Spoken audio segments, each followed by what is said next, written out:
Hello students, শুভ সন্ধ্যা সবাইকে। আশা করি তোমরা সবাই ভালো আছো। হোপফুলি তোমাদের পড়াশোনা ভালো চলছে।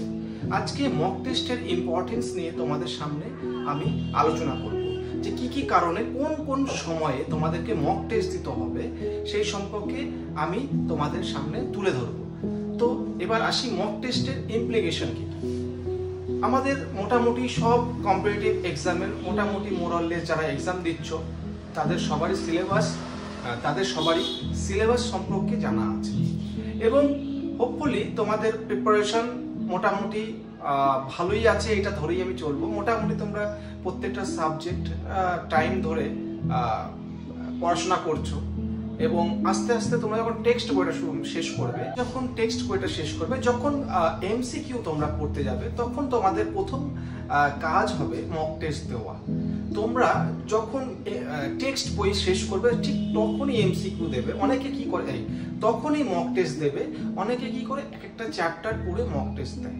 আমি সাজেস্ট করব তোমরা পুরো টেক্সট বইটা আগে পড়ে নাও, তারপর মক টেস্টের কথা চিন্তা করো।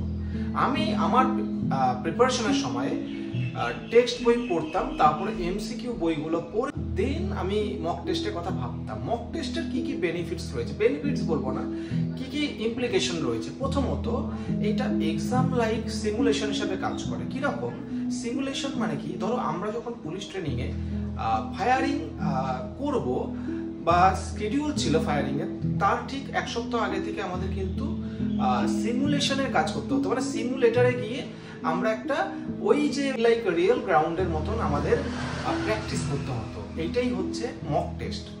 তাই মক টেস্ট তোমাদেরকে পুরো রিয়েল যে এক্সামটা হয়, এক্সাম হলে যে সিচুয়েশনটা যে তোমাদের চাপটা, মানসিক প্রেশারটা তোমাদের আসবে, তার কিঞ্চিত মাত্র হলেও মক টেস্টের মাধ্যমে অনেকটাই দূর হয়।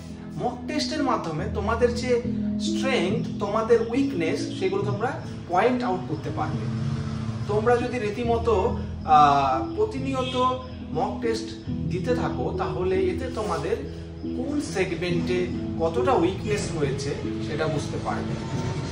হয়তো অনেকে কোচিংয়ে গিয়ে মক টেস্ট দিচ্ছ, অনেকে বাড়িতে দিচ্ছ। যারা কোচিংয়ে দিচ্ছ তাদের মেন্টর রয়েছে, তাদের মেন্টরের গাইডেন্স তোমরা পাচ্ছ। সেখান থেকে তোমরা কোশ্চেনটা ফ্রেম আউট করতে পারবে যে কোন জায়গায় ভুল হচ্ছে। এখান থেকে তোমরা উইকনেসটা বুঝতে পারছো।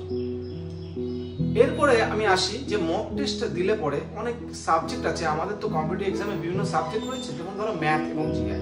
এক্ষেত্রে টাইম ম্যানেজমেন্টটা করতে পারবে এবং ডেসক্রিপটিভ রাইটিং এর ক্ষেত্রেও, অপশনাল ক্ষেত্রেও তোমরা টাইম ম্যানেজমেন্ট মানে শিখতে পারবে বা টাইম ম্যানেজমেন্ট করতে পারবে। তো মক টেস্টের এই যে টাইম ম্যানেজমেন্টের ব্যাপারটা, এটা কিন্তু খুবই ইম্পর্টেন্ট। মক টেস্টের মাধ্যমে তোমরা বুঝতে পারবে যে কোনো এক্সামের হার্ডনেসটা কতটা বা ডিফিকাল্টি লেভেল যেটাকে আমরা বলবো, বা কতটা ইজি এসছে। তাহলে আমরা জাজ করতে পারবো যে ঠিক কোন কোশ্চেন পেপারে আমরা কতটা অ্যান্সার দিতে পারবো। আমরা কঠিন যদি কোশ্চেন পাই, তাহলে তার ক্ষেত্রে ট্যাকলিংটা কিভাবে করব, আর ইজির ক্ষেত্রে যখন কাট অফটা হাই হওয়ার চান্স থাকে, তখন সেই ক্ষেত্রে কিভাবে ট্যাকল করব। তো এই জিনিসগুলো মক টেস্ট কিন্তু তোমাদেরকে অনেকটাই বাস্তবসম্মত পথ দেখাবে। মক টেস্ট যদি রীতিমতো দাও, এবং আমি সাজেস্ট করব তোমরা বিভিন্ন এমসিকিউ পড়ে, মানে প্রথমে টেক্সট পড়ে তারপরে এমসিকিউ পড়ে তারপর মক টেস্ট যদি দাও, এতে তোমাদের কনফিডেন্স লেভেল অনেকটা বুস্ট আপ হবে। এবং কনফিডেন্স লেভেল বুস্ট আপ হলে তোমাদের মোটিভেশন, সেলফ মোটিভেটেড যেটাকে আমরা বলবো পোর্টাল করে, সেটা অবশ্যই তোমরা পাবে। এবং মক টেস্ট তোমরা যদি কোচিংয়ে দিয়ে থাকো বা গ্রুপের মধ্যে দিয়ে থাকো, তাহলে তোমার যে রিয়েল লাইফ যে কম্পিটিশনটা, মানে তোমাদের যে পাশে যে তোমার বন্ধু রয়েছে বা যেই থাকুক না কেন, যে তোমার তো একজন কম্পিটিটর রয়েছে, পাশের যে কম্পিটিটর তার সঙ্গে তোমাদের যে নাম্বারের ডিফারেন্সটা হচ্ছে, সেটা তোমাদের অবস্থানগত যে পরিস্থিতি সেটা সম্পর্কে সম্যক আইডিয়া দেবে। মক টেস্ট প্রতিনিয়ত দেওয়ার চেষ্টা করবে, কিন্তু এমন হয়ে যাবে না যে মক টেস্ট তোমরা সারাদিনই দিচ্ছ। অল্প সীমিত দেবে, বাট রেগুলারিটি মেনটেন করবে। মক টেস্ট অনেক সময় কি করে, মক টেস্ট অনেক সময় তোমাদের মধ্যে কনফিডেন্স হারিয়ে ফেলে। যেমন আমি যখন আমার প্রিপারেশন স্টেজে প্রথম মক টেস্ট দিয়েছিলাম, তখন 200-র মধ্যে 85, 90 এরকম করে মার্কস উঠতো।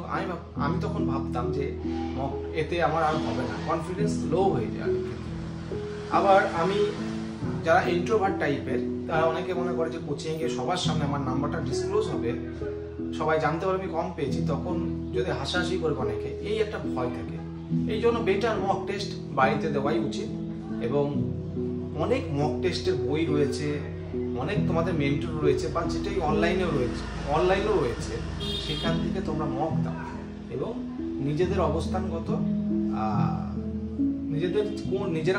নিজেরা কোন অবস্থানে আছো সেটা তোমরা বুঝতে পারবে। তাই মক টেস্ট দাও, কিন্তু মক টেস্ট মনে রাখবে যদি তোমাকে অনেক সময় ডিমোটিভেট করতে পারে। আমি যে পয়েন্টগুলো বললাম সেগুলো খেয়াল রাখবে। আশা করি ভিডিওটা ভালো লাগলো। মক টেস্ট দাও এবং তোমাদের মধ্যে কনফিডেন্স আনো, তোমাদের এক্সামগুলো ভালোভাবে কাটুক, এই কামনা করি।